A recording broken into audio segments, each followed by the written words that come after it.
राम सा, राधे राधे। अश्विन मास में कृष्ण पक्ष में जो एकादशी आती है उसे इंदिरा एकादशी के नाम से जाना जाता है या इंदिरा ग्यारस के नाम से जाना जाता है। इस इंदिरा एकादशी का व्रत करने वाला व्यक्ति पवित्र होकर सुबह पंचामृत से शालिग्राम जी को स्नान करावे। उसके पश्चात उसे कपड़े या वस्त्र पहनाकर भोग लगाकर उसकी पूजा और आरती करे। इस व्रत में सबसे महत्वपूर्ण होता है कि शालिग्राम जी पर तुलसी दल चढ़ाया जाता है एवं ब्राह्मणों को दक्षिणा या इंदिरा दी जाती है। इस इंदिरा एकादशी को लेकर एक व्रत कहानी है जो मैं आपको सुनाती हूँ।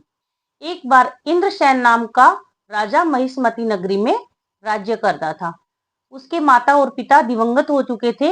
एक दिन उसको रात में स्वप्न आता है कि तुम्हारे माता और पिता यमलोक में यातनाएं भुगत रहे हैं। तब सुबह राजा उठकर अपने मंत्री को बुलाकर उनसे परामर्श करता है कि मुझे रात में इस प्रकार का स्वप्न आया है। तो मंत्री उन्हें बताते हैं कि हे राजन, आप ब्राह्मणों को बुलाकर उनसे उचित मार्गदर्शन लें और इस बारे में परामर्श करें। तब राजा अपने राज्य के विद्वान ब्राह्मणों को बुलाकर उनसे परामर्श और मार्गदर्शन लेता है। तो ब्राह्मण उसे बताते हैं कि हे राजन, आप सकुटुंब इंदिरा एकादशी का व्रत करें एवं उस दिन 11 ब्राह्मणों को भोजन करावें, शालिग्राम जी का पूजन करें और उन्हें तुलसी दल चढ़ावें। तब आपके माता और पिता इस यमलोक की यातनाओं से मुक्त होकर मोक्ष को प्राप्त होंगे, आपके पितरों का उद्धार होगा।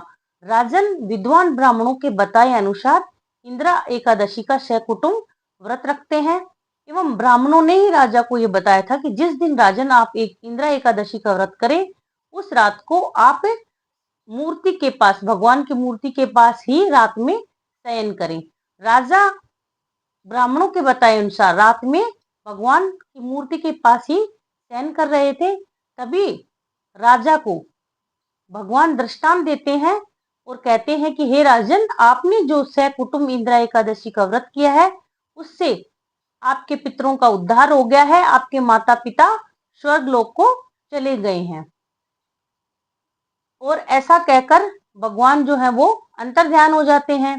तब राजा सुबह उठकर पूरे नगरी में ढोल पिटवाता है कि सभी राज्य के वासी अपने पितरों के उद्धार के लिए ये जो इंदिरा एकादशी व्रत पितृपक्ष में आता है उसको सकुटुंब करें या फिर जो करने में सक्षम है वो इंदिरा एकादशी का व्रत अवश्य करें, इससे अपने पितरों का उद्धार करें।